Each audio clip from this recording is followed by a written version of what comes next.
All right, ladies and gentlemen, we have breaking news that the suspect in the shooting of that mother who was giving her daughter driver's lessons, and they had a confrontation with the guy in a van.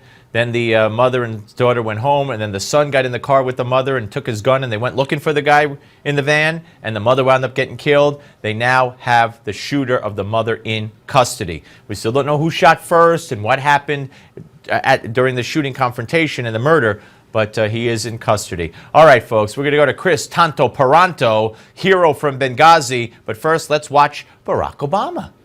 I told him bluntly that Colonel Gaddafi is the safety valve now. If he goes, everything goes. And I don't think the United States or anyone in the West would want that. And he agreed.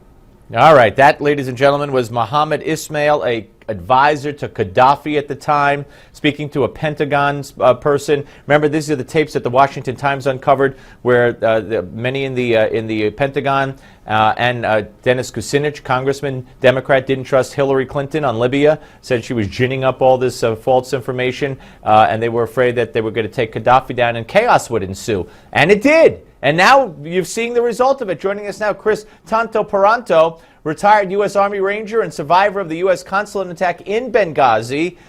Kris, you know, we look now and we see, I heard the name Benghazi on the news last night, and it's because ISIS is running the heck all over Benghazi. Yeah, it's because the Intel Service and the State Department knew about Ansar Sharia and Derna back when I was there. In fact, we knew where the majority of their camps were in Derna in 2012. So honestly, to me, this isn't new news. I don't know why all of a sudden people, the Ansar Sharia is all over Derna, they're running amok, and now it's ISIS, and heck, we knew that in 2012. We just didn't do anything about it. So look where we're at now. When you saw the 21 Coptic Christians from Egypt being beheaded into the sea there, the blood soaking the sea and staining the sea in Libya, man, what went through your mind after all the sacrifices that you witnessed and partook in, personally? Well, it does hurt me personally because I'm a Christian first and foremost, and then also it hits me hard because we're not doing anything about to help out. And now, as much as they may not want to think of being a holy war or not, they're starting to kill Christians specifically, and they're parading them on TV to do it. So to me, it makes me very angry. And my first thought was, let's get a hold of all my contractor buddies that don't work anymore, and let's start getting over there, executive outcomes style back in the day. And if our own government's not going to do anything about it, then you know what? There's a lot of good patriots here, a lot of good Christians here that are basically on the sidelines right now. And more than anything, we want to go over there and protect our people, protect Christians. That's what it's what we need to do. So basically, it makes me very, very angry, and we're not doing anything about it, and it's going to keep happening again. Or maybe it's planned. I don't know. Maybe our government's doing this on purpose. I don't know. That's scary to think. I hope not.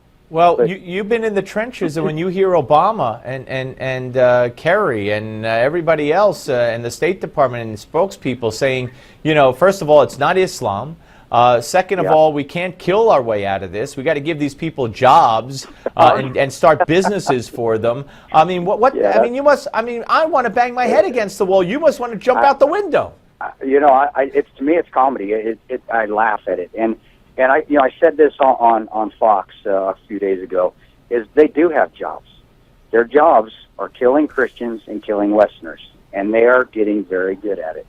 That is their jobs. They're granted they may be a demented soldier, but they are soldiers nonetheless. So that's what they get paid very well to do it. So that a comment from there is just, again, it's so absurd. Now I'm starting to think, well, maybe these are planned comments. They're so ridiculous. Can anybody be this inept? Can the State Department right. They can't believe what they're saying is what and that is the scary part. Let me ask you about logistics when it comes to military operations. We see these ISIS, people, celebrating. We see these on the news and videos. We see these ISIS people, marching people in cages down a strip or whatever. Can't we bomb them? We know where their camps are specifically. Just simple question, yes, we can. We can go in there, but we have to be able to accept collateral damage, which our country is not willing to do. and you're going to have it. And these guys are utilizing that as a defense. You mean That's with human shields? You mean with human shields? Exactly. And until we're able to accept that there's going to be collateral damage that we've allowed, because we've allowed it to spread as much as we have, then we're not going to go in there and take them all out. These surgical strikes don't work. They're like Hydra. One head gets cut off, another one grows up. So you got to go on. You got to go in on the ground, right? You got to get your special ops guys, all of them. Yeah. Rangers, SEALs, PJs, CCTs, MARSOC, the infantry units, 82nd, 101st, the Marine Infantry, and roll them up. All right, Chris. Yeah. Great talking to you. By the way, if we're on the Hillary hunt, if you see Hillary anywhere, you give me a call. Let me know.